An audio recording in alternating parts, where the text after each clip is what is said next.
امریکی اور برطانوی بحری جہازوں پر حملے اپنے درجنوں مقامات پر بمباری کے بعد شروع کیے ہیں، یمن کے نائب وزیر خارجہ کا بیان۔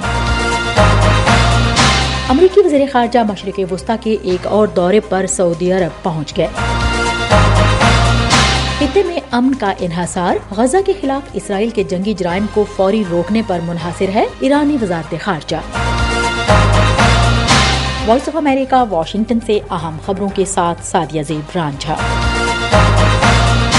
حوثیوں کے زیر کنٹرول صنعا میں یمن کے نائب وزیر خارجہ نے امریکہ کو بحیرہ احمر میں سمندری نیویگیشن کے لیے خطرہ بننے والا پہلا اور واحد فریق قرار دیا ہے۔ امریکہ ہی المہدد الاول۔ ایک نیوز کانفرنس میں حسین العزی نے کہا کہ ایران کے حمایت یافتہ باغیوں نے امریکہ اور برطانوی بحری جہازوں پر حملے اسی وقت شروع کیے جب دونوں ملکوں نے گزشتہ ماہ کے اوائل میں حوثیوں کے زیر استعمال درجنوں مقامات پر بمباری کی۔ امریکہ اور برطانیہ نے حملوں کی دوسری لہر میں ہفتے کے روز یمن میں حوثی باغیوں کے 36 اہداف کو نشانہ بنایا، لیکن واشنگٹن نے ایک بار پھر براہ راست ایران کو نشانہ نہیں بنایا۔ امریکی سینٹرل کمانڈ نے کہا کہ اس کی فورسز نے اتوار کو بحیرہ احمر میں بحری جہازوں کو نشانہ بنانے کے لیے تیار کیے گئے حوثی اینٹی شپ کروز میزائل کے خلاف اپنے دفاع میں یہ حملہ کیا۔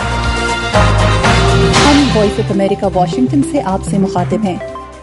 اکتوبر میں حماس کے ساتھ اسرائیل کی جنگ شروع ہونے کے بعد امریکی وزیر خارجہ اپنے 5ویں سفارتی مشن پر مشرق وسطی پہنچ گئے ہیں۔ وہ مصر، قطر، اسرائیل اور مغربی کنارے کے دوروں کے سلسلے میں اپنے پہلے پڑاؤ سعودی عرب پہنچے ہیں۔ محکمہ خارجہ کے حکام نے کہا کہ یہ دورہ بائیڈن انتظامیہ کی جانب سے غزہ کی جنگ کے بعد تعمیر نو، حکمرانی کے لیے تیاری، فلسطینی شہریوں کے لیے امداد میں اضافے، حماس کے ہاتھوں یرغمالوں کی رہائی اور جنگ کو پھیلنے سے روکنے کی کوششوں کا حصہ ہے۔ یہ دورہ ایسے وقت میں ہوا ہے جب جنگ بندی اور یرغمالوں کی رہائی پر بات چیت تیز ہو رہی ہے، لیکن اس کے ساتھ ساتھ علاقائی تنازع کے خدشات بھی بڑھ رہے ہیں۔ وائٹ ہاؤس نے اسرائیل پر زور دیا ہے کہ وہ شہریوں کو نقصان پہنچانے سے بچنے کے لیے زیادہ سے زیادہ کوشش کرے اور محصور غزہ میں مزید امداد کی اجازت دے۔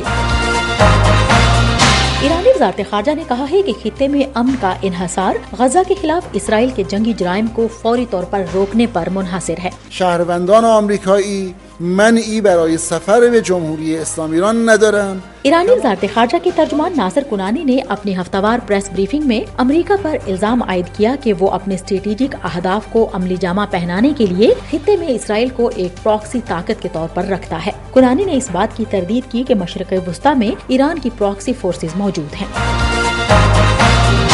ہم وائس آف امریکہ واشنگٹن سے آپ سے مخاطب ہیں۔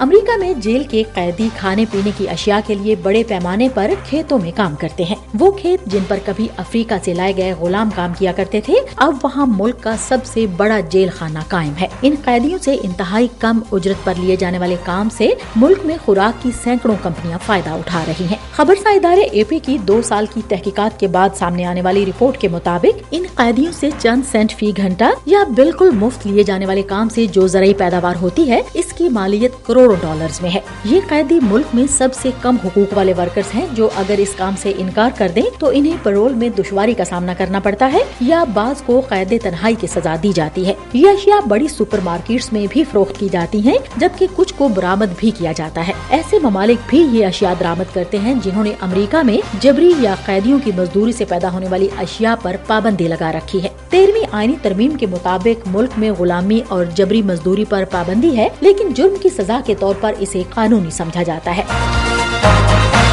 وائس آف امریکہ واشنگٹن کی اردو سروس سے خبروں کا یہ بلیٹن اب ختم ہوتا ہے۔ سعدیہ زیب رانجھا اور ایڈیٹر بہجت جیلانی کو اجازت دیجیے۔